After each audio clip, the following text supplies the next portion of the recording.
Dans la série Viking, tout le monde se souvient de la ruse de Ragnar pour prendre Paris.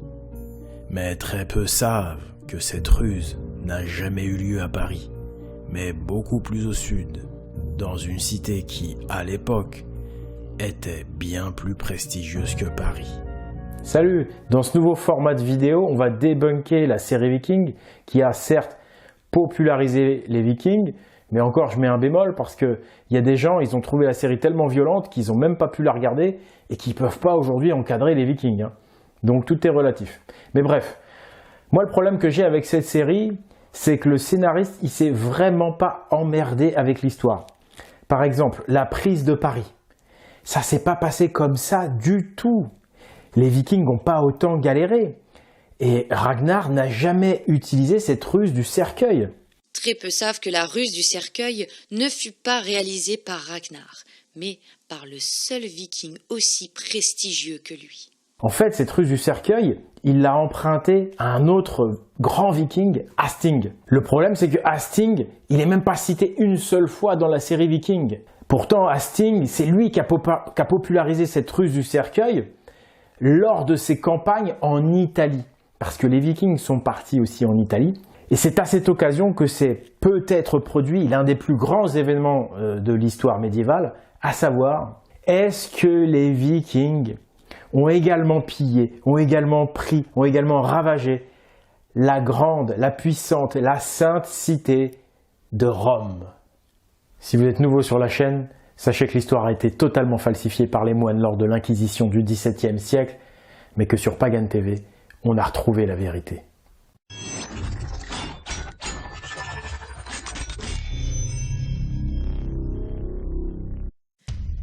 Hasting, le héros méconnu, un proche de Ragnar. Lorsque les Vikings prirent Paris pour la première fois en 845, c'était bien Ragnar Lothbrok qui était à la tête des 120 dracars qui attaquaient la ville. Mais l'attaque de Ragnar fut si brillante et si lourde qu'il n'eut aucunement besoin d'utiliser la ruse pour réussir à pénétrer dans la ville. En vérité, la fameuse ruse du cercueil de l'épisode 10 de la saison 3 de Vikings n'a pas été inventée par Ragnar. Non, cette stratégie extraordinaire ne lui appartenait pas. Elle fut mise au point et réalisée par un autre Viking nommé Hasting. En réalité, Hasting fut probablement le Viking le plus célèbre et le plus populaire de son temps, et ce, durant des siècles. Le fait d'avoir emprunté à Hasting la ruse du cercueil, ça prouve que les scénaristes connaissaient parfaitement Hasting. Pourtant, ils ne l'ont même pas cité une seule fois, il n'a même pas un personnage secondaire, alors qu'ils ont donné des personnages secondaires à des Vikings de bien moindre importance qu'Hasting. Ça correspond à la politique des historiens chrétiens, qui est de tout faire pour faire oublier Hasting de l'histoire.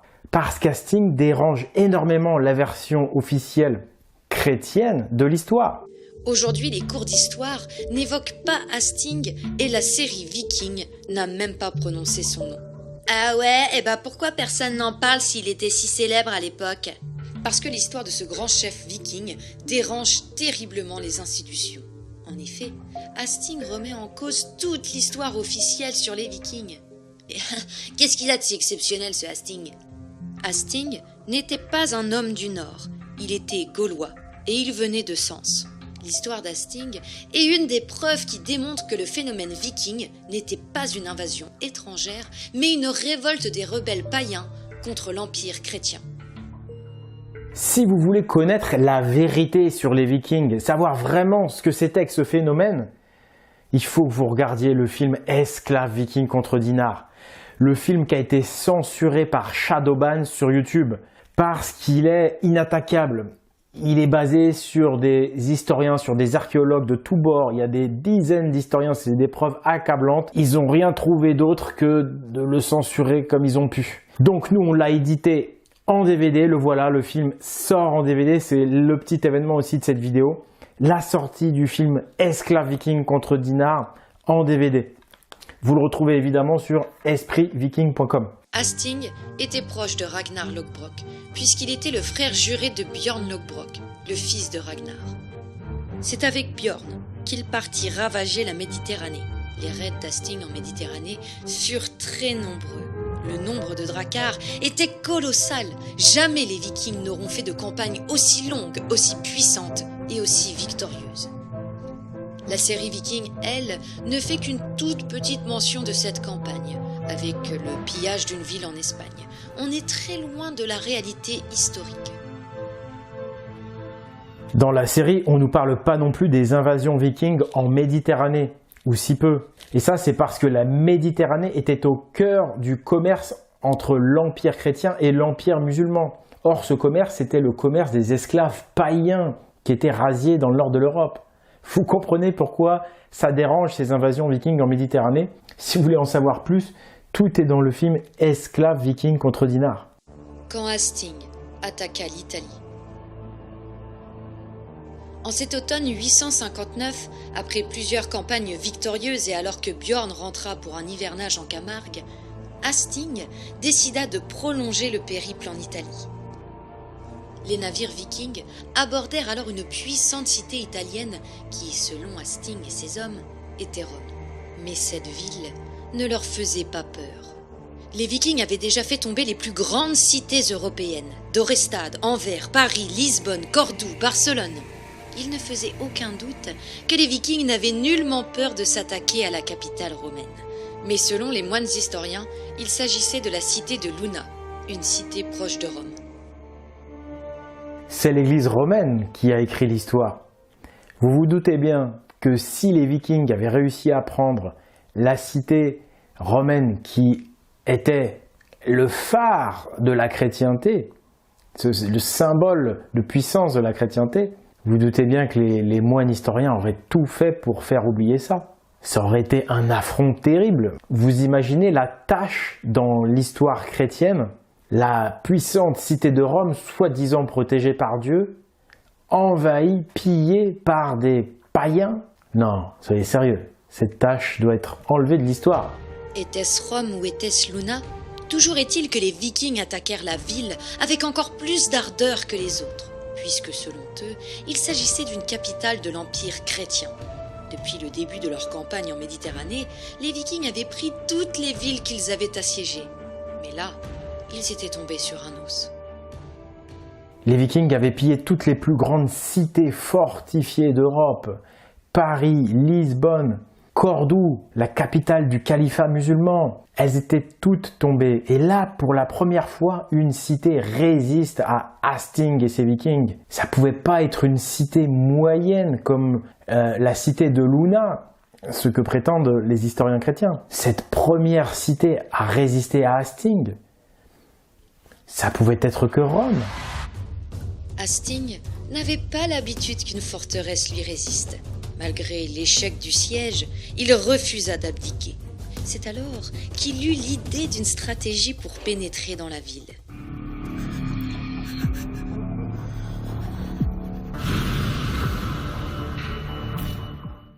Les Vikings continuaient de menacer la cité en campant en face de la forteresse. C'est alors que des émissaires romains vinrent au camp afin de parlementer, pour discuter d'un départ des Vikings contre une rançon. Lorsqu'Hastings se présenta face aux émissaires, il était blessé et très diminué. Il déclara aux moines que Jésus lui était apparu pendant la bataille contre Rome et qu'en conséquence, il désirait désormais devenir chrétien. Hastings voulait se faire baptiser. Tout le monde fut surpris par cette demande, à commencer par les moines qui hésitèrent à accéder à sa requête. Puis finalement, ils acceptèrent et le baptisèrent sur le champ. Le lendemain, Hastings succomba à ses blessures. Il était mort. Ces hommes allèrent en informer les autorités de la cité romaine. Ils déclarèrent aux autorités religieuses que la dernière volonté d'Hastings était d'avoir des funérailles chrétiennes dans la cité sainte de Rome. Ils ajoutèrent qu'Hastings avait déclaré juste avant de mourir que si cette forteresse était imprenable, c'est parce qu'elle était protégée par Dieu. Ils dirent que leur chef voulait se repentir et avoir une chance de rejoindre le paradis chrétien. L'évêque réfléchit. Il vit l'opportunité de promouvoir le christianisme. Si le prestigieux chef Hastings voulait des funérailles chrétiennes, alors de nombreux autres Vikings allaient suivre son exemple et se convertir au christianisme. L'évêque décida alors d'exaucer la dernière volonté d'Hastings. Il fut convenu que seule une poignée d'hommes serait autorisée à rentrer dans l'enceinte et qu'ils devaient tous être désarmés s'ils voulaient porter le cercueil de leur chef pendant la cérémonie religieuse qui allait avoir lieu dans la grande basilique de la ville. Les hommes d'Hastings se présentèrent alors à l'entrée de la ville en portant le cercueil de leur chef. Le cortège funèbre entra dans la forteresse puis pénétra dans une basilique pleine à craquer. Le roi et la reine étaient présents pour ce qui était devenu un événement extrêmement important. Les Romans avaient obtenu la conversion d'un chef viking. Une fois arrivés dans le cœur de la basilique, les hommes d'Hastings déposèrent le cercueil de leur chef. L'évêque commença à plasmodier, quand soudain, le cercueil s'ouvre et le mort est ressuscité. Aussitôt, le corps d'Hastings jaillit. Tout le monde est en état de choc. Les femmes s'évanouissent, croyant assister à un miracle divin. Mais Hastings, lui, ne perd pas le nord. Il menace déjà le roi avec sa dague. D'un geste brusque, il tue l'évêque et prend en otage la reine. Lui et ses hommes, qui ont récupéré quelques armes dissimulées dans le cercueil, se dirigent alors vers la sortie. Hastings coupe les cordes du pont-levis, puis il ouvre la voie à son armée qui attendait devant la porte de la forteresse. Les Vikings pénètrent alors en nombre dans la cité. Les soldats romains sont pris de court. Les Vikings vont piller la cité. Par une formidable stratégie mise en place avec un sang-froid inébranlable, Hastings venait de prendre Rome. Pour moi, Hastings, c'est le plus grand viking de tous les temps. Parce que c'est le viking qui caractérise le mieux ce qu'étaient vraiment les vikings, à savoir une révolte des rebelles païens contre les empires esclavagistes monothéistes. Les vikings, c'est pas une vulgaire invasion de pillards scandinaves, comme ça, à 2 francs 6 sous. Non, c'est un phénomène beaucoup plus noble, beaucoup plus grand, qui a concerné toute l'Europe. Et Hastings, le Gaulois, le démontre par son histoire. Et c'est pour ça que les historiens chrétiens, très injustement évidemment, l'ont complètement fait oublier de l'histoire. Et ça, c'est pas juste. Pour réparer cette injustice envers Hastings, autant que pour réhabiliter la véritable histoire des Vikings et notre véritable histoire à nous, on s'est lancé dans un projet fou. C'est créer une bande dessinée à la Astérix, j'ai envie de dire. Sauf que le héros, c'est pas Astérix, c'est Hastings. Hastings, le viking gaulois. C'est un projet qui est en cours de réalisation, mais on n'est pas encore sûr que ce projet va voir le jour parce que on a besoin d'un financement pour le réaliser. Une bande dessinée, c'est très cher à produire. On est en plein financement participatif de cette bande dessinée. Ça se passe sur Hello Asso. Vous pouvez acheter la bande dessinée en pré-vente. Vous pouvez faire des dons, vous faites ce que vous voulez, mais vraiment, si vous voulez que ce projet puisse voir le jour, et c'est très important parce que ça va permettre de vulgariser la vérité historique et de montrer qui étaient vraiment les Vikings et qui était Hastings. Ça va intéresser aussi bien les petits que les grands.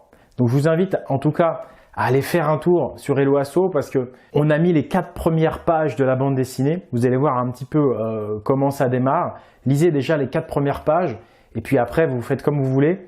Et moi je pense que ce projet peut vraiment être très efficace pour réinformer les gens. J'ai encore 3 choses importantes à vous dire. Cette fin d'année est très riche. La première, c'est l'événement. Le 24 décembre, ça va être Noël. Eh bien, ça va être la sortie de mon prochain film. Mon prochain film va sortir le 24 décembre, donc 2022, sur Pagan TV comme d'habitude en exclusivité.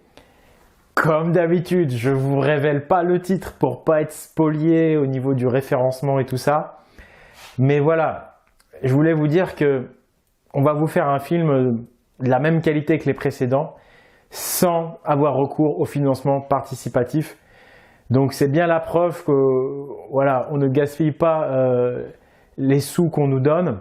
Au contraire, on essaye même maintenant de pouvoir produire des films et là c'est bien la preuve. On est rentré dans une démarche où on va tout faire pour produire des films sans avoir recours au financement participatif. Et ça, c'est grâce à la structure économique que j'ai lancée. Et ça, donc, c'est la deuxième information. Pour pouvoir continuer à produire des films documentaires sans avoir recours au financement participatif, on lance notre marque d'hydromel. Je lance, si vous voulez, ma marque d'hydromel. Je vais vous en parler bientôt. Vous allez voir que le vrai hydromel, c'est très très bon et c'est très rare et très difficile à trouver. Et ben moi, je vais vous en fournir un. Ça va être mon hydromel. En même temps, on va également vous proposer des cornes à boire pour boire l'hydromel, la boisson des dieux, ou pour boire de la bière ou ce que vous voulez. Tout ça, donc, ça va être disponible à la fin du mois de novembre. Là, je vais bientôt vous prévenir. Donc, si vous aviez, pour les fêtes, vous étiez à court d'idées, pourquoi pas, ça c'est une idée. Tout ça, donc, dispose dans la boutique fin novembre. La troisième info que je voulais vous donner, c'est que la véritable histoire de la prise de Paris par Ragnar. Comment Ragnar a vraiment pris Paris? C'est une histoire extraordinaire qui vaut vraiment le détour. Et voilà, la série Viking l'a passé à la trappe. Donc, abonnez-vous à la chaîne, rendez-vous dans une prochaine vidéo où je vous raconterai la véritable prise de Paris par Ragnar Lodbrok. Voilà, c'était Oleg de Normandie. Au début, j'étais un ingénieur en informatique comme tant d'autres. Et puis, j'en ai eu marre de tous ces mensonges, de toute cette calomnie sur nos ancêtres. Et je me suis lancé donc dans une expérience folle de vidéaste. J'ai appris un travail d'historien de manière autodidacte. Et me voilà à la tête de cette chaîne de réinformation. Mais ça correspond à mes aspirations profondes. Voilà, je fais ça pour la justice et pour la vérité. Merci de m'avoir suivi. À bientôt.